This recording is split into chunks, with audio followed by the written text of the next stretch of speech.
organic, unpredictable, unknown, lovely, beautiful, a sense of fulfillment. This is part of the pleasures of life and not the chores of life.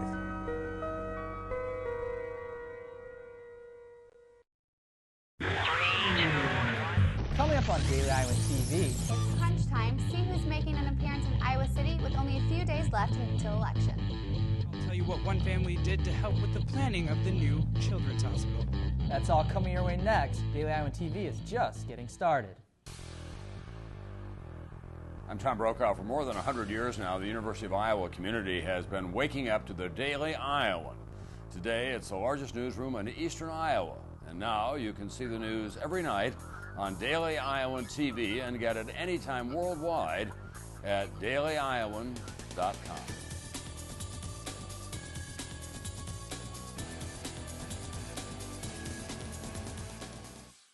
Thanks for tuning in to your Sunday edition of Daily Iowan TV. I'm Brad Maxwell. And I'm Lauren Moss. The new University of Iowa's Children's Hospital recently received a very generous donation for its upcoming project. Their Jardine family from Solon, Iowa recently gave the hospital a multi-million-dollar contribution. Our own Stefan Duran tells us how this family's contribution will help the hospital with its new building project. The Jardine family has been no stranger to University of Iowa programs over the years. At the University of Iowa, many facilities and programs around campus need as much funding as they can get, and that is where the Jardine family comes into play. Recently, the planning for a new children's hospital here in Iowa City has gotten underway, and the planning committee was pleasantly surprised with a $12 million donation from the Jardines. No planning member is more excited than the CEO of the hospitals and clinics to see this wonderful family gift be put into action. Well, I think it's wonderful that Iowans are giving back to Iowa, and what's more important and more impressive than investing in Iowa's children today and tomorrow. This donation is not only one of the largest donations by the Jardine family, but is also one of the biggest in the children's hospital history. In addition to the hospital, the Jardines have given multiple millions of dollars to places like the Hope Lodge and to university athletic facilities as well.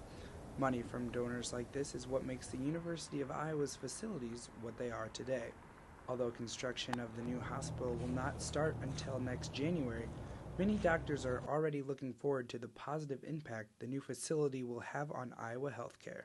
When you have facility that is state of the art, people want to come. Then at the end, it's the impact that it will have on all children in Iowa, because they will get the best care possible, because we will be able to recruit the best. And donors hope future construction like this will help boost U of I Children's Hospital's reputation as one of the best hospitals in the country. Stefan Duran, Daily Iowan TV. The planning process for the Children's Hospital is underway, and new building information will be released in the near future. With the presidential election only a week away, Michelle Obama will be making a stop in Iowa City. The First Lady is speaking at the Iowa City Sheraton Hotel on Monday at 11 a.m., and this will be the First Lady's 6th visit to Iowa this year. Tickets are currently available on a first-come, first-served basis. Members of President Obama's campaign may face some heat for allegedly placing pamphlets under doors in some University of Iowa resident halls. The action goes against the guidelines set forth by the university. And as for the consequences, the campaign will receive a campus trespass warning, and if ignored, the individuals could face arrest. And still to come on Daily Iowan TV, Halloween Town. We have some sights from a spooky weekend in Iowa City.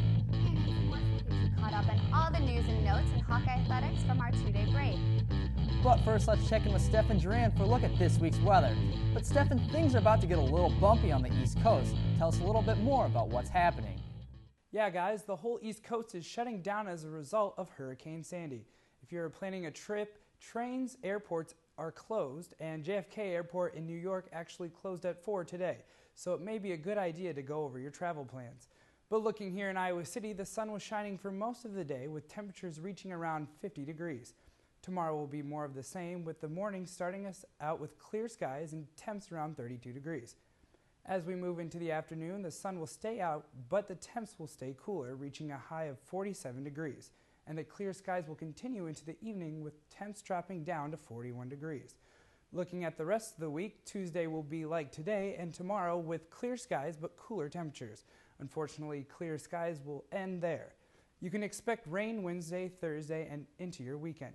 We could see see a little bit warmer air on Friday and Saturday, but the rain will keep it from being comfortable. That's all I have for you for weather. Back to you guys at the desk. Thanks, Stefan. To some college students, sleep is by far the best part of the day. But now researchers have found that a quick nap is more important to a student than they thought before.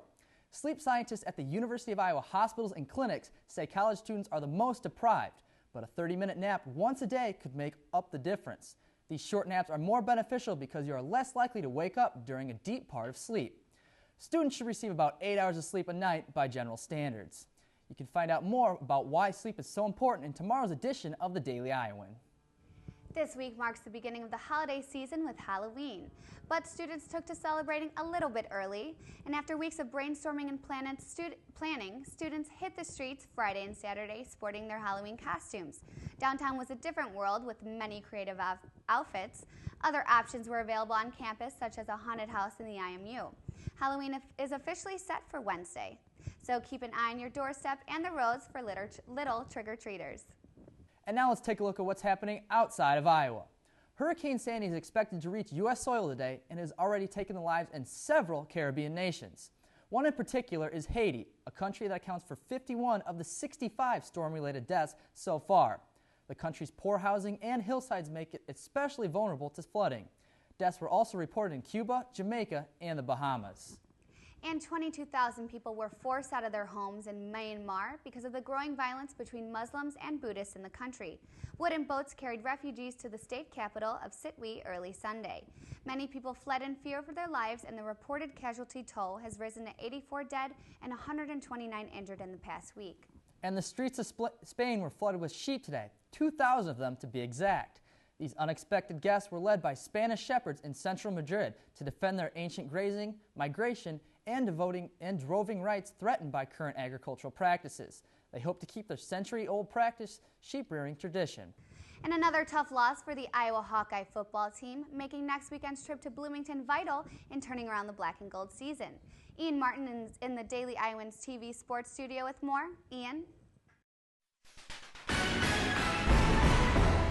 Yeah, that's right, Lauren. On the road, but same story. The Hawks dropped another game in blowout fashion this weekend to Northwestern in a game that was never really close, even as the final score showed. Daily Iowan TV sports reporter Josh Bolander kicks off our coverage.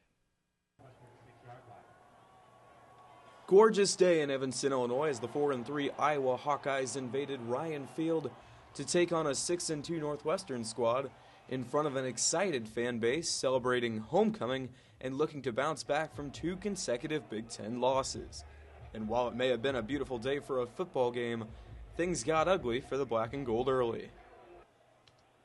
We picked this one up first quarter, things looking promising for the Hawks. 3rd and long for Northwestern until Kane Coulter gets loose on this 20-yard scramble, helping to set up this 5-yard plunge, 7-0 Cats. After the Hawks, Mike Meyer put the black and gold on the board, and punt specialist John Winkie buried the Wildcats on their own 1-yard line. Venrick Mark, the sensational sophomore from Houston, bursts to the Hawkeye front. Micah Hyde saving the TD for the time being for the black and gold. I say that because 2 plays later, who else? Kane Coulter with a 2-yard scamper for a score. Northwestern up 14-3 at the half. Things went from bad to worse in the second half after the black and gold had a punt blocked after a 3-and-out to open the third quarter. There goes that man again. Kane Coulter, this time from 4 yards out, puts the Cats up 21-3, his 3rd rushing touchdown of the day. Coulter not finished, though. Through the air this time, Iowa caught ball watching. Christian Jones houses it from 47 yards out. The black and gold faithful absolutely stunned. You're hearing me correctly. 28-3 Northwestern. Senior signal caller James Vandenberg did finally push the ball across the goal line on 2 separate quarterback keepers late. But on 4th and 3 from the Wildcats 24, Vandenberg's pass to Tavon Smith falls incomplete. Northwestern improves to 7-2 on the year. Hawks drop to 4-4, 2-2 in the Big Ten. We now turn to sideline reporter Annie Costable with more on the loss. Kane Coulter and Venrick Mark. A lethal combination for this Hawkeye defense, unable to stop Mark's or Coulter's explosive running game. Heading into the matchup, the defense was well aware of the dual-threat quarterback, whose passing game is equally as threatening as his run game. But it was on the ground that these two did the most damage. with Marks rushing for 162 yards and Coulter rushing for 166 and 3 touchdowns, leaving the Wildcats with much to cheer about and a struggling Hawkeye team with their second straight loss in the Big Ten. You're shocked that a team could rush 349 yards against you? I didn't know they ran for that much because I knew they weren't throwing it. But when Coulter did send the ball through the air, there was a big play being made. This Wildcat quarterback left the defense questioning throughout the game which plan of attack he'd take. We played an option team today. They've had two separate styles of attack, and that part we knew. Everybody knew that. The part you don't know is what balance would be chosen by them, and they did a good job, certainly. So they went with their option attack, if you will, and they got two pretty explosive guys out there, and quarterback in particular really gave us some problems, and then the back came up with that big run off the goal line. They obviously made a lot of big plays, but I just think as a defense, we didn't do a good job of containing. You just can't make mistakes. And I've said this all year: just keep teams in front of you and give yourself a chance. But once you let them out the gate, boy, you're really gonna have to crawl to try and win. This Hawkeye defense struggled for the second straight week at containing the opposing offense. Venrick Mark and Kane Coulter both rushed for over 100 yards, dropping this Hawkeye team to 4-4 overall and 2-2 in the Big Ten, leaving them desperate for a win on the road against Indiana next weekend. Reporting from Ryan Field in Evanston, Illinois, I'm Annie Costable, Daily Iowan TV Sports. Well, not just football competing over the weekend, though. A number of Hawkeye Olympic sports were in action as well. First off, women's soccer, Dana Dalrymple and Chloe Lacasse each netted huge goals for the Soccer Hawks this Saturday in a win over Wisconsin that put Iowa into the Big Ten tournament. There you see Lacasse's goal. It was just the 7th time in program history that Iowa has made the Big Ten tournament, and the Hawks are now 12-5-3 on the year.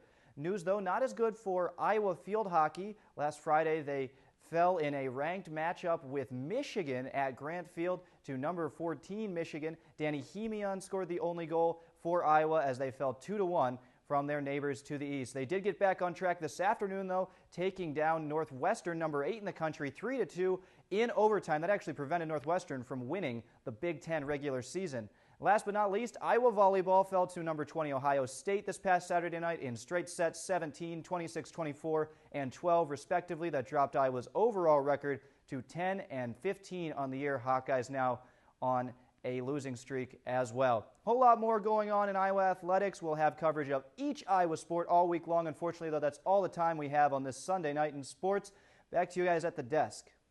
That's right, Ian, and if you're tuning into some NFL football tonight, you might notice some pink penalty flags on the field. That's right, Brad, and that's all the result from a very special 11-year-old boy who wrote a letter to the NFL to use pink penalty flags for breast cancer awareness.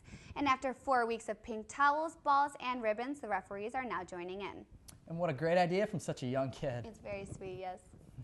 And only with Daily Iowan TV can you get a sneak peek into Monday's edition of the Daily Iowan. Read about how much religion will be affecting this year's election. And read about what concerns some African Americans have about the candidates' stances on specific issues. And that's your latest edition of Daily Iowan TV. Be sure to check us out tomorrow or anytime online at dailyiowan.com.